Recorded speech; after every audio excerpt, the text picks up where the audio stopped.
This is your host, the Apostle Reuben, with another short Bible lesson. Now, brothers and sisters, again, all I'm doing is reading the Bible. Now, some people say that I don't know what I'm doing, I don't know how to read. They mock me. That's fine. But I'm going to keep reading the Bible. The book of Isaiah 11, verse 10. And in that day there shall be a root of Jesse, which shall stand for an ensign of the people. To it shall the Gentiles seek, and his rest shall be glorious. See? Now, again, brothers and sisters, we teach that the uncircumcised Israelites scattered in other nations are Gentiles, as well as those that are not Israel. Now remember, Isaiah chapter 11, verse 10 says, and to it shall the Gentiles seek. See, the Gentiles shall seek this ensign. But this is what I want to do. I want to go forward. Now, Isaiah is really before the book of Ezra. Ezra is right after the Persian captivity. Isaiah prophesied before Assyria even took the northern kingdom. So let's look at the book of Ezra 4:1. Now, when the adversaries of Judah and Benjamin heard that the children of the captivity builded the temple unto the Lord God of Israel, then they came to Zerubbabel and to the chief of the fathers and said unto them, let us build with you, for we seek your God as ye do. And we do sacrifice unto him since the days of Ahasuerus, king of Assur, which brought us up hither. 2 Kings 17:24. So Israel is coming back into their land, being released from under the Persian captivity, and they meet some Gentiles.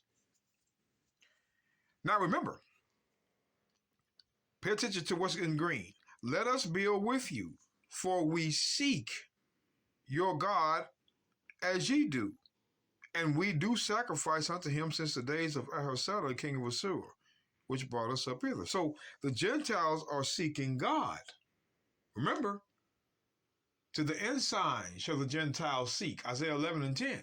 Well, let's go look at the response.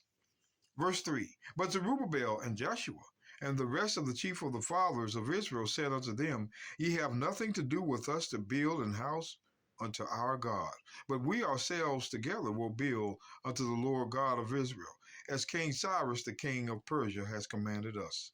Did you just see that? The Israelites rejected the Gentiles. They said, get the hell out of here. We don't want you to build with us. Go. What's going on? Well, let's go to Nehemiah. Now Ezra was to build the temple back up, and Nehemiah the wall. Now, I'm going to start right here because I only got 10 minutes. The book of Nehemiah 2:19. But when Sanballat the Horonite and Tobiah the servant, the Ammonite, and Gershom the Arabian. Wait a minute. These are all Gentiles, and it's naming where they're from. Now, when it says heard it, the it was they was rebuilding the wall. So these Gentiles are laughing at Israel for rebuilding their wall. They're laughing now. They're mocking now because they were rejected before. Same people. I just don't have time to read it all, but I will in my full podcast episode. So join me on YouTube. Now I'm going to read this.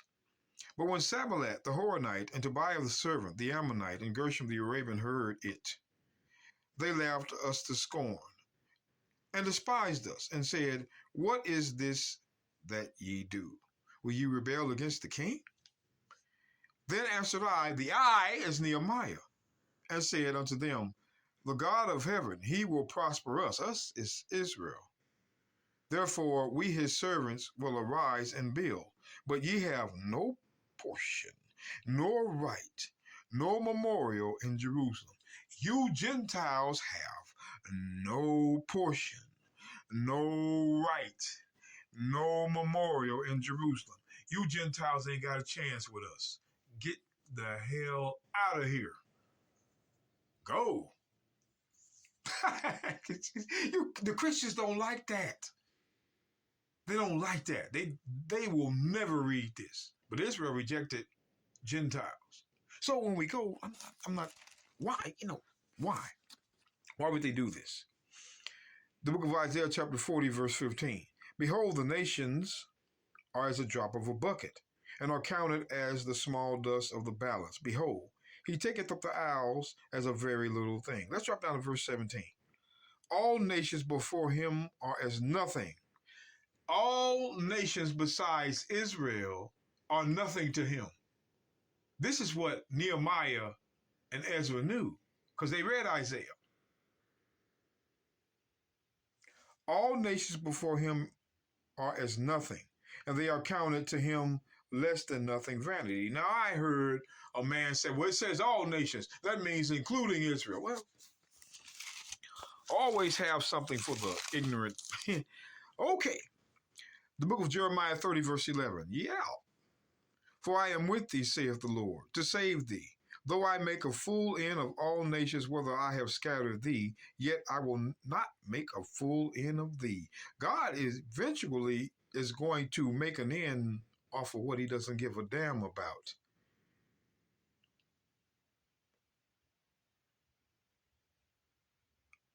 But he will not make a full end of Israel.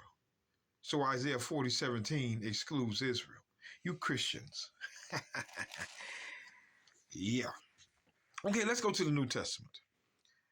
The book of Matthew, chapter 15, verse 22. Behold, a woman of Canaan came out of the same coast and cried unto him, saying, Have mercy on me, O Lord, thou son of David. My daughter is grievously vexed with the devil. But he answered her not a word. Didn't say a word to her. I'm sure Christ read Ezra and Nehemiah as well. But he answered her not a word. But I'm going to move on. Verse 24. But he answered and said, I am not sent but unto the lost sheep of the house of Israel. Same thing. What changed? Let's go to verse 26. But he answered and said, It is not meet to take the children's bread and cast it to the dogs. So he's calling this African woman a dog. And you know what they call black people in America, African Americans. So he called us a dog according to the verses.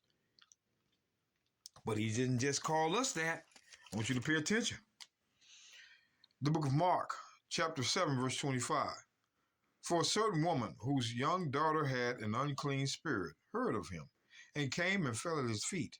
The woman was a Greek. This is a Caucasian. So an African, it is not meet to take the children's bread to cast it to the dogs. Let's read. The woman was a Greek, a Syrophoenician by nation, and she besought him that he would cast forth the devil out of her daughter. But the Messiah said unto her, Let the children first be filled, for it is not meet to take the children's bread and cast it to the dogs. So he called a Greek Caucasian a dog and a black African a dog. Wow, who does he accept?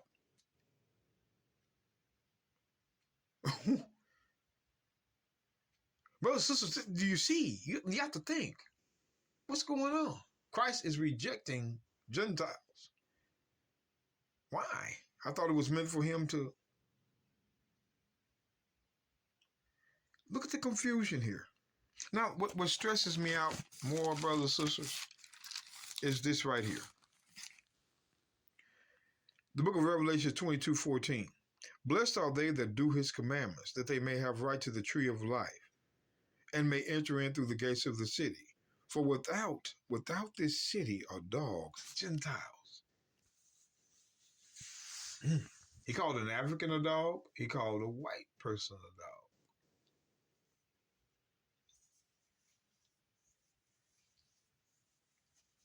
Y'all got to think about that.